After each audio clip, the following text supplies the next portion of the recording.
Hindi ko na pala kailangan pa na mag-abroad para kumita. Samantalang dito po pala, kasama ko pa yung mga anak ko sa bahay. Kumbaga parang nagagampanan ko yung pagiging asawa ko dito sa bahay habang kumikita. Nakakatuwa lang po kasi yung hindi lang siya basta kita, kitang-kita.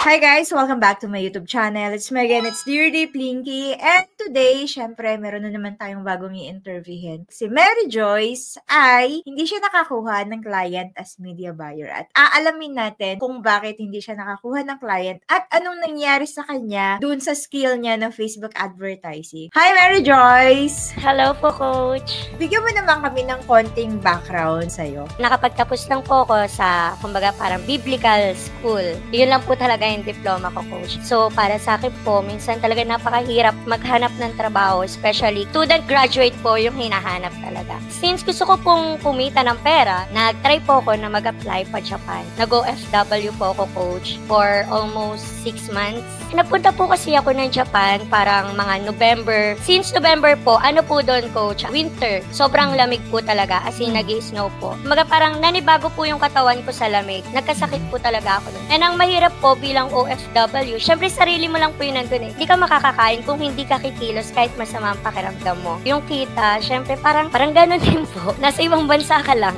Then, umuwi po ako dito. And wala rin naman po nangyari. Wala rin po. May pera po ako pag-uwi, pero hindi po ganun na nagtagal. And then, naisip ko po, Coach, na online selling. Nagbebenta-benta po ako sa live, mga bedsheet, damit, bag, kung ano-ano po, Coach, lahat ng pinasok ko na. Ganun pa rin naman po, Coach. Alam niyo yung parang may hinahanap ako na gusto ko ng stable nakita sa sarili ko. Meron po kaming business, yung asawa ko po. Hindi po ako na-involved dun eh, kahit kailan eh. Naghahanap po ako ng sariling income ko po talaga, Coach. Kumusta naman yung income mo sa mga niracket mo before? Sakto naman po, Coach. Sakto na nakukuha ko po yung pinuhunan ko. Hindi pa rin po ganun yung income na gusto ko po. Marami po kasi akong pangarap, Coach, para sa mga anak ko. Marami po akong gustong gawin. Marami po akong gustong ma-achieve sa sarili ko talaga. Paano mo na-discover itong Facebook advertising? May nakita po akong ads na dumaan sa Facebook ko na yun nga, ang dami nang naging successful sa pag-a-ads, ganon. Eto po, sa kapitbahay po namin, nakikita ko rin po sila. Siyempre po, pag nakita niyo yung mga ganong, Coach, yung parang isip mo, grabe, kumbaga parang one time, big time, ganito agad. Kaya po talaga nagkaroon ako sa puso ko na, ay, gusto ko rin itong pasukin. Kumbaga parang na-share ko po sa pastora namin, actually, na parang gusto ko ng ganito. And then, yung pastora ko po, nagbigay sa akin ng suggestion kung saan po ako pwedeng mag-enroll, which is, kayo nga po yon. So, nung sinabi niya ba yon, nag-decide ka kagad or di mo ba tinry muna dun sa mga free or kaya dun sa mga mas mura? Hindi po, Coach. Actually po, nung sinuggest niya kayo sa akin, kumbaga parang nagdadalawang isip pa rin po ko. Parang ang hirap mag-take ng risk. Lalo na po, natatakot po ko baka may scam kasi ang dami rin po nagsasabi na, ala, scammer lang yung mga ganyan. Medyo ilang buwan pa po yun before po ko bumalik sa inyo at mag-enroll ulit. Nakapag-decide na talaga ako na, eto na to, iti-take ko na yung risk. Bakit naman Facebook advertising yung napili mo? Mahilig po kasi ako sa mga editing talaga, Coach. May mga nagsabi rin po sa akin na kung may papasukin man ako na full-time, syempre po, doon ako sa passion ko. So, ito po talaga yung naisip ko na baka ito yung will sa akin ni Lord na field ko talaga. Bago mo ba pasukin itong Facebook advertising or freelancing, meron ka ng background way back pa? Wala po, Coach. As in, zero knowledge po ako dito. Nag-edit-edit lang po ako doon sa church namin. Kunyari po, meron kaming presentation. Gagawa po ako ng mga video edit, slides, ganun. Kumusta yung learning experience mo doon sa loob ng course natin? Grabe, ang dami ko pong natutunan. Unang-una po is online selling ako dati. Post lang po ako ng post ng mga product ko. Tapos po, nung nakapasok po ako sa inyo, ang dami ko pong natutunan na, ay, hindi lang pala basta nagpo-post para makakuha ka ng engagement. Ang dami pa palang dapat ganito, ang dami mo pa palang ganito na talagang mas mapapasok mo yung loob ng social media. tulad nga po na sabi ko kanina, may business yung asawa ko, coach. Mm. Sa business namin, coach, na-realize ko na napaka-importante, coach, ng marketing, especially sa social media. Since lahat po ng tao ngayon may social media na, coach, may Facebook, may Instagram. So, napaka-importante po ng minamarket mo yung product mo sa social media talaga, coach. Grabe, ang dami ko pong natutunan malala.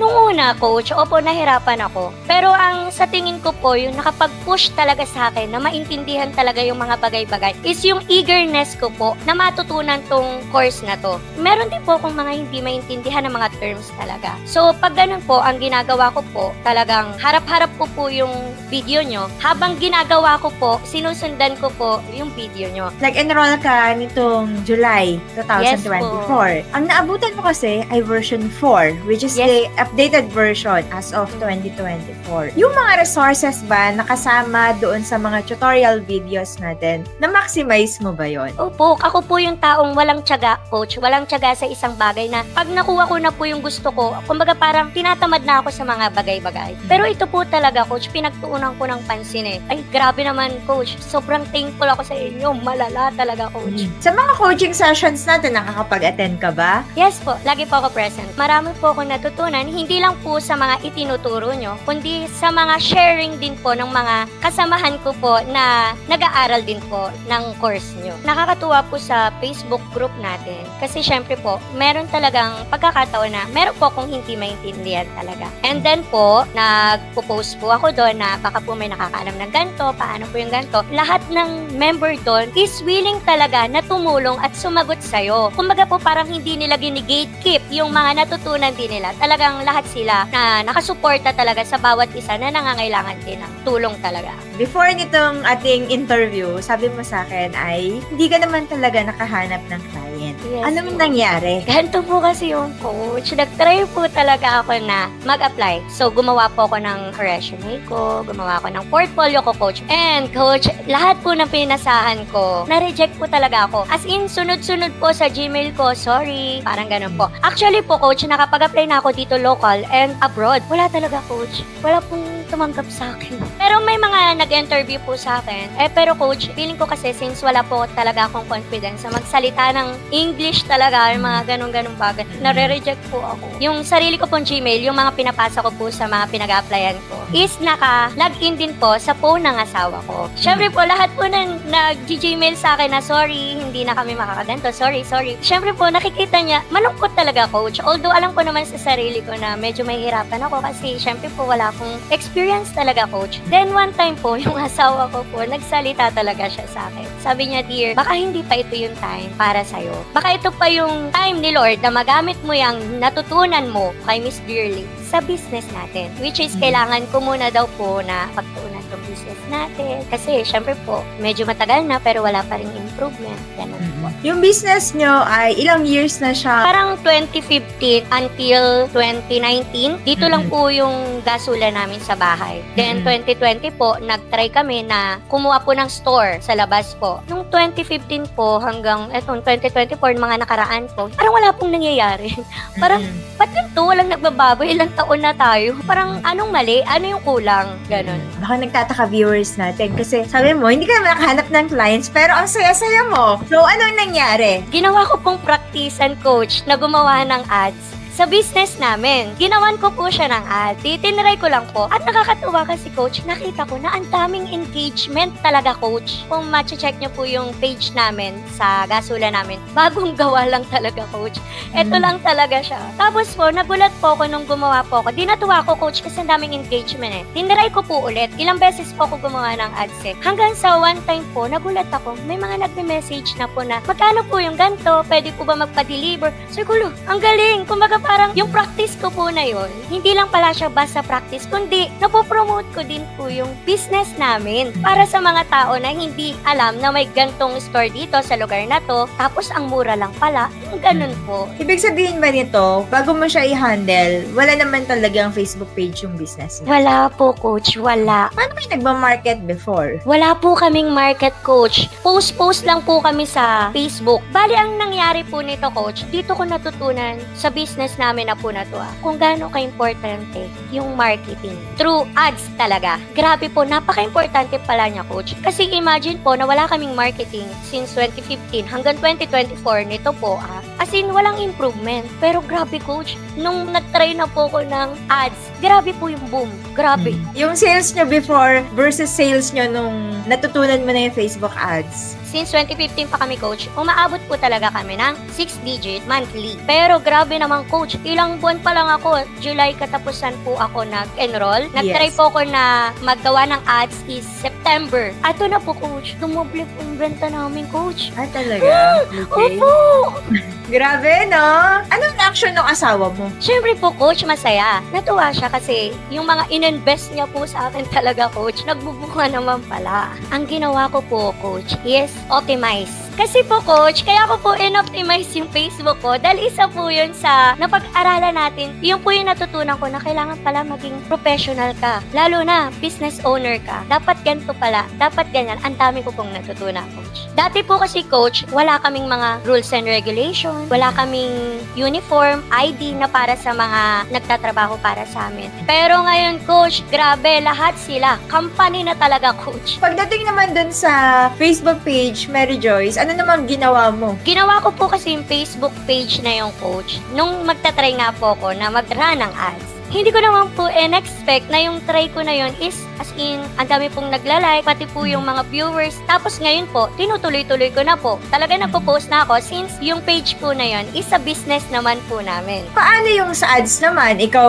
lahat na gumawa ng creative kasi di ba business niya yan. Paano mo siya ginawa? Sabi ko nga po sa inyo kanina, mahilig po ako yung mag-edit-edit. Sa ngayon po, ang ginagawa ko po is image ads, gano'n. Ang goal ko po sa ads namin dito sa business namin is awareness sa mga lugar na yon, nag-e-exist yung store na to na ay ang baba dito, ay free delivery, ay free ganito. Sobrang nakatulong po sa amin, sa business namin, coach. Ano yung mga challenges na na-encounter mo? Yung challenges ko po dito, syempre po, nag-spend kami ng money talaga, coach, to market our business talaga. Hindi sa lahat ng ads ko, syempre, kumaga parang, ay, ang daming nag-chat, ang daming nakakita, parang gano'n. Times ano yung naging impact dun sa sales nyo versus nung hindi pa kayo nagra-run ng ads? Bali po, coach, sakto po yung naidagdag na to para makapag-open kami ng another branch. At kahapon lang po, coach, is sasakyan po, coach. Ay, talaga? Wow! Nakapag-release ka na ng sasakyan? Kahapon po, coach.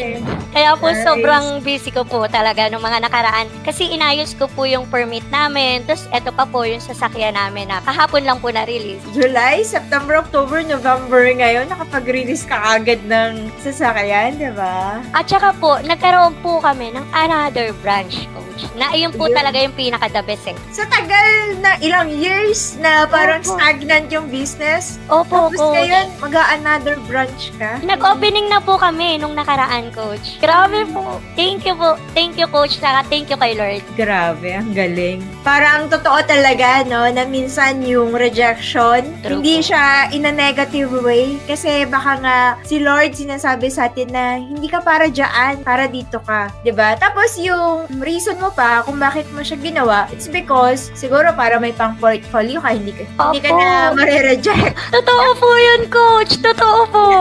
Pang Diba? portfolio po. Pang portfolio lang, biglang nag-boom si business. Opo. Nakalimutan na si portfolio. Opo, coach. Opo, ganun po ang naganap. Ang galing lang nung way ni Lord. Nandito ka, ito yung reason mo, pero may iba siyang plano para sa'yo. Yung plano natin, hindi siya nasusunod kasi yung plano ni Lord mas doon sa plano natin. I-share ko lang po. Kaya gusto ko po maging media buyer para lang po may stable income ako para sa sarili kong ako po. Hindi ko po yun expect namang coach na another branch, tas ako pa po yung owner. Iyon po yung grabe po. Grabe. Kumusta yung quality of life na nangyari? Ang masasabi ko lang po kasi talaga is hindi talaga natin alam yung plano ng Lord sa buhay natin. Siyempre po, nag-apply po ako sa maraming company, actually po, overseas at saka dito. Ang daming rejection po na nangyari. Talagang gusto ko na mag-stop, coach. Ayoko na. Kasi po ang sakit, malala talaga, coach. Tapos pala, iba pala yung plano ng Lord para sa akin na kung saan po talaga na magbo-boom ako, mag-grow ako, blessing niya sa akin. So, ang sa akin lang po, kung nahihirapan ka na, patuloy ka lang dahil lang plan ng Lord, hindi natin alam po.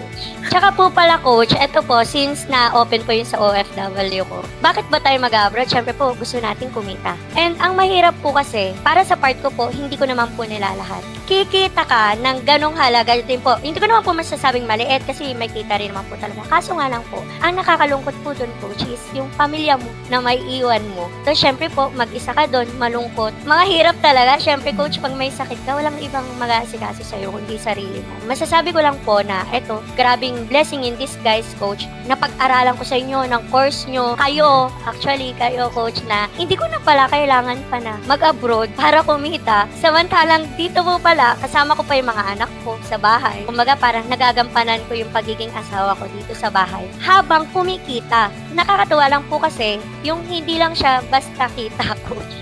Kitang-kita. Diba? Kumbaga dati parang ang iisipin mo lang is yung mga needs lang natin. Siyempre, medyo nagtitipid-tipid tayo ng konti. Pero ngayon po nakakatuwa is yung mga wants talaga namin is siyempre po kahit papano na bibili na po namin, coach. Yung mga dati po naming pinapangarap lang, coach, na yung imposible naman na magkaganyan ako, ganyan. Unless bumaba na yung presyo, ganyan. Nakukuha na namin ngayon, coach. Kaya sobrang nakakatuwa talaga. Blessing talaga, coach.